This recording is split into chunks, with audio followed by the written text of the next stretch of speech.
Hello नमस्कार। सबसे पहले तो मैं माफ़ी चाहता हूँ कि मुझे ये वाला थंबनेल जो है लगाना पड़ा कि तेरी जैसी वकीलों को तो हम रात को सुलाते हैं। लेकिन ये जो खबर है ना, ये कुछ है ही ऐसी कि संवेदनशीलता सेंसिटिविटी जो है ना, वो सुनने वाले के दिमाग पे जाना बहुत ज़रूरी है।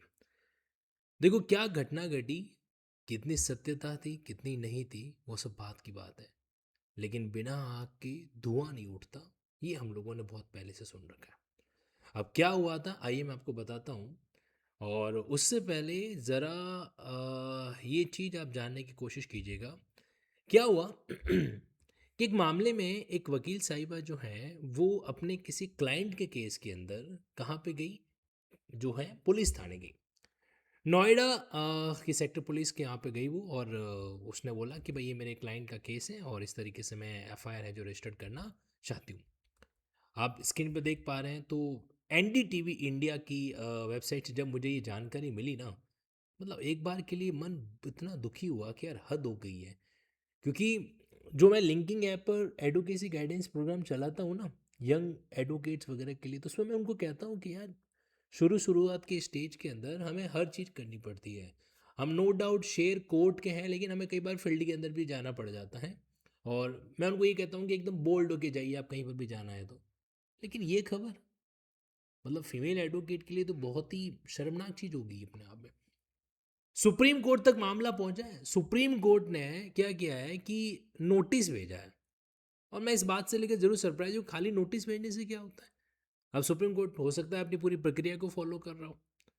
अब देखो मामला कुछ इस तरीके से है कि एक महिला अधिवक्ता जो है नोएडा पुलिस पे उसने आरोप लगाया है। क्या आरोप लगाया है कि सेक्टर 126 पुलिस जो है वो एक फीमेल एडवोकेट को 14 घंटे तक, वो भी नाइट के टाइम में 14 घंटे तक क्या करती हैं, पुलिस थाने में डिटेन करके रखती है और उसका सेक्सुअल असॉल्ट करती है। और इतना ही नहीं, पुलिस के पास जो रिवॉल्वर होती है वो रिवॉल्वर उसके हेड पे लगा के उसी के मोबाइल से उसके क्या करती हैं, पासवर्ड वगैरह लेती हैं। हो सकता है उस महिला वकील ने कोई वीडियो रिकॉर्ड कर दिया होगा उस पुलिस थाने के अंदर, तो उसके इस तरीके से रिवॉल्वर रख के उससे मोबाइल और पासवर्ड लेके वो वीडियो क्या करवाते हैं, डिलीट डिलीट है जो करवाते हैं। इतना ही नहीं, जब ये सारा घटनाक्रम हो रहा होता है ना, इंसिडेंट जब हो रहा होता है, तो यूपी की इस पुलिस थाने की जो पुलिस है वो क्या करती है, सीसीटीवी फुटेज जो है वो सारे बंद, एक तरह से बंद करवा देती है। ठीक है। और ये कोई पहला मामला नहीं है कि जिस दिन घटना होती है, जिस दिन वारदात होती है, उसी दिन पुलिस स्टेशन के सीसीटीवी कैमरे बंद हो जाते हैं, है ना। इससे पहले भी कई बार हो रखा है। लेकिन इस बार मामला गंभीर थोड़ा इसलिए ज़्यादा है क्योंकि यार एक महिला वकील, एक फीमेल एडवोकेट, जब उसके साथ इतना हो सकता है तो एक सामान्य महिला का तो रेप भी हो जाए, उसके साथ में इस तरीके से घटिया हरकत भी हो जाए, तो भी शायद वो तो आवाज़ ही नहीं उठा पाएगी। ये तो महिला वकील दबंग थी। इसने क्या किया, सुप्रीम कोर्ट में बकायदा इस बात को लेकर पिटिशन फाइल कर दी, तब ये मामला है जो सामने आया। और सरप्राइज आश्चर्य इस बात का भी है कि वहाँ की बार एसोसिएशन को क्या इस बारे में जानकारी नहीं मिली क्या। जोधपुर में एक ऐसा इंसिडेंट हुआ था कुड़ी थाने के अंदर, जब एक वकील साहब ने बोला एसएचओ को कि भाई इस तरीके से आपके जो ये बयान रिकॉर्ड करिए मेरे को धमका रहे हैं, और ऊपर से इन्होंने यूनिफॉर्म भी नहीं पहन रखी है। तो उन्होंने बोला कि सारी हैकड़ी निकाल दूंगा, होशियारी उतार दूंगा। तो पूरा का पूरा वकील जो बार एसोसिएशन है वो साथ में आ गया, बाकायदा विरोध किया। और उन्होंने एसपी वगैरह से, पुलिस कमिश्नर से कांटेक्ट किया, और पूरा का पूरा थाना जो है, पुलिस स्टेशन जो है, सस्पेंड हो गया था उस टाइम के अंदर। और उस टाइम तो खाली बदसलूकी का एक मामला था। और यहाँ तो एक महिला अधिवक्ता को इस तरीके से, मतलब जेल में डाल दिया गया। माफ़ी चाहूँगा, मैंने शायद दिल्ली वर्ड गलती से यूज़ कर लिया, मैं बात कर रहा हूँ नोएडा की। तो यहाँ पर तो एक तरीके से उस महिला वकील को 14 घंटे जेल में है जो डाल दिया, उसके बावजूद भी कोई खास हंगामा नहीं दिखा। और सबसे बड़ी बात यह कि घटना आजकल की नहीं है। ये घटना जो है तकरीबन तकरीबन फर्स्ट वीक ऑफ दिसंबर की बताई जा रही है, यानी कि दिसंबर के पहले महीने की अपने आप में ये घटना है। आप जरा देखिए स्क्रीन पर। तो यहाँ पे क्या आ रहा है, महिला वकील ने कहा कि 3 दिसंबर को रात को वो अपने प्रोफेशनल काम के दौरान नोएडा सेक्टर 126 पुलिस स्टेशन में उनको रोका गया।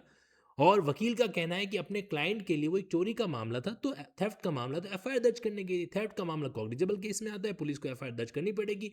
ललिता कुमारी वर्सेस यूपी का जजमेंट है वहां पे। और उसी दौरान जो है 14 आवर्स तक जो है गैर कानूनी तरीके से उसको हिरासत के अंदर रखा गया, बदसलूकी की गई, सीसीटीवी कैमरे बंद कर दिए गए। और उसने ये भी कहा कि एसएचओ समेत कई पुलिस जो मेल पुलिस अधिकारी हैं, उन्होंने उसके साथ में इस तरीके से जो है फिजिकल असॉल्ट है जो किया, उनको धमकाया भी और पिस्टल गर्दन पे रखी और मोबाइल का पासवर्ड मांगा। बाद में फ़ोन से रिकॉर्डेड वीडियो जो उन्होंने क्या कर दी, इस तरीके से मिटा दी। अब महिला वकील का ये मामला जो है बहुत ही अपने आप में गर्मा गर्मी का है। और यहाँ पर जो है सुप्रीम कोर्ट ने बोला कि इस घटनाक्रम के सीसीटीवी फुटेज किसी भी हालत में डिलीट नहीं होने चाहिए।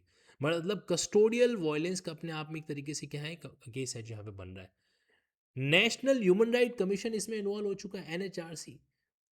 और साथ ही साथ में राज्य की पुलिस पर आरोप है कि भाई एफआईआर दर्ज नहीं की जा रही है तो आरोपियों को बचाया जा रहा है। मतलब क्या है आज के समय में, जहां एक तरफ लग रहा है कि भाई पुलिस जो है वो रक्षा करने के लिए, और वहीं तरफ लोगों में पुलिस के प्रति इतना एक भय फैलता जा रहा है कि पता ही नहीं चल रहा है कि कौन हमारे रक्षक कौन हमारे भक्षक। हो सकता है सारे पुलिस वाले ऐसा ना हो, बट ये जितने भी हैं ना, ये पुलिस की छवि खराब करने के लिए शायद सफिशिएंट है, शायद काफ़ी है।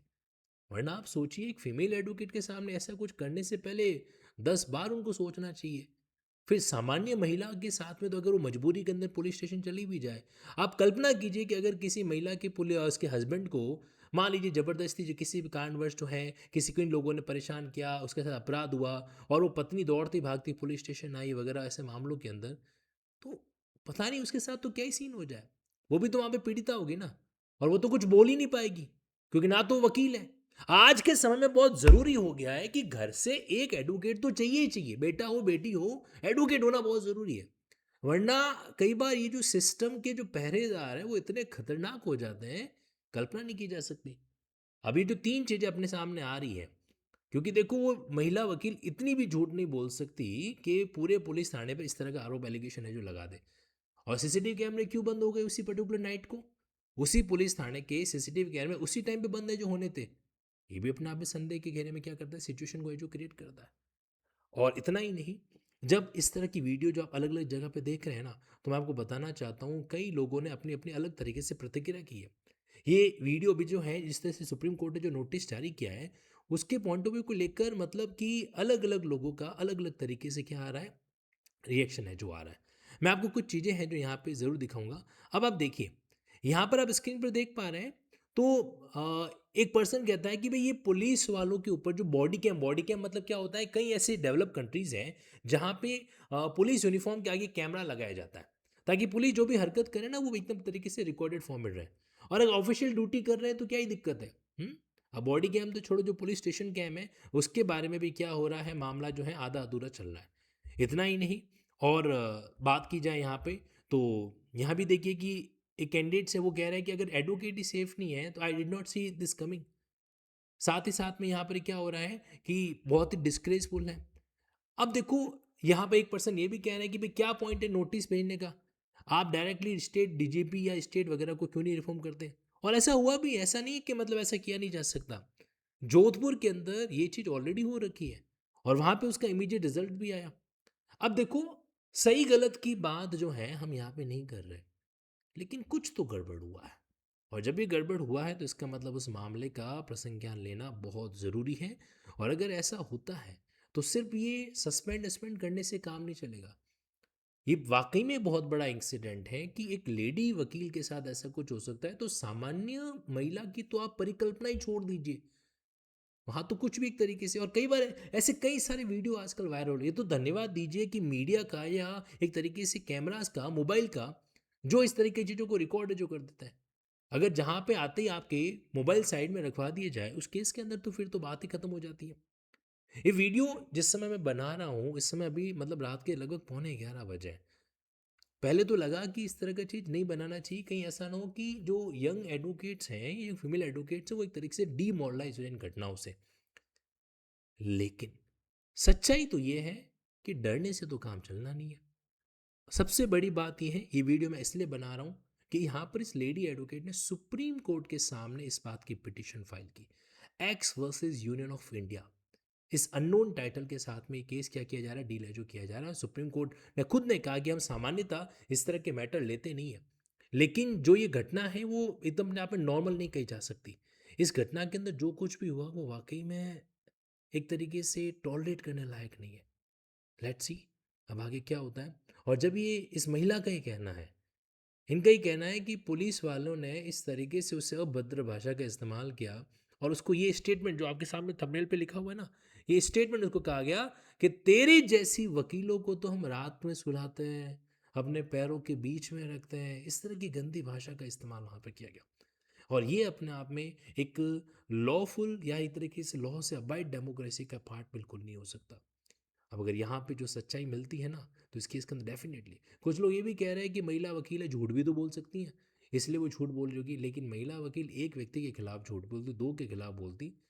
अगर पूरे पुलिस थाने के सामने ऐसा कुछ है तो फिर पुलिस अपनी ईमानदारी का परिचय देगी यहाँ पे, और पुलिस सीसीटीवी फुटेज पेश करेगी। और अगर पुलिस अपने सीसीटीवी फुटेज उस पर्टिकुलर नाइट के पेश नहीं कर पा रही है, बाकी टाइम में सीसीटीवी काम कर रहा है, सिर्फ उसी टाइम में सीसीटीवी बंद हो गया है, तो यहाँ पर सोचने वाली बात है जो आ जाती है। अपने आप पुलिस जो क्या हो जाती है, डाउट के घेरे के अंदर आ जाती है। अब आप लोगों का इस बारे में क्या कहना है, ज़रूर बताइएगा। और जाने से पहले मैं आपको बताना चाहता हूँ कि चाहे आम नागरिक की क्यों ना हो, जहाँ तक संभव हो, मतलब सरकारी डिपार्टमेंट है तो क्या हुआ, अकेले जाना आई थिंक अब छोड़ देना चाहिए। हमें अपने साथ में किसी न किसी व्यक्ति को लेके जाना ज़रूरी एक तरीके से हो गया है। क्योंकि क्या होता है, कई बार हो सकता है वो पुलिस वाले जो हैं किसी और काम के कारण जो है फ्रस्ट्रेट हो रखे हो, दिन भर उनकी ड्यूटी रही हो, क्योंकि पुलिस की ड्यूटी 24 आवर्स है जो होती है। तो हो सकता है दिन भर वो फ्रस्ट्रेशन कहीं और हो रखा हो, और वहाँ पर आप आए और आपने हो सकता है थोड़ा सा एरोगेंसी या थोड़ा सा अपना एंग्री मोड है जो दिखा दिया हो, और वहाँ पे वो फिर बिफर गए हो, उनका ह्यूमन नेचर उनको कंट्रोल नहीं कर पाया, और इस तरह की चीज़ें जो हो जाए। बट जो भी हो, गुस्सा होना या फ्रस्ट्रेट होना भी हमें ये राइट तो नहीं देता कि हम इस तरह की कोई भी चीज़ें जो कर पाए, है ना। तो यहाँ पे लेट्स सी आगे अब क्या होता है इस केस के अंदर। लेकिन ये वाकई में अपने आप में बहुत दुर्भाग्य की बात है, इस तरह की चीज़ें जो होना।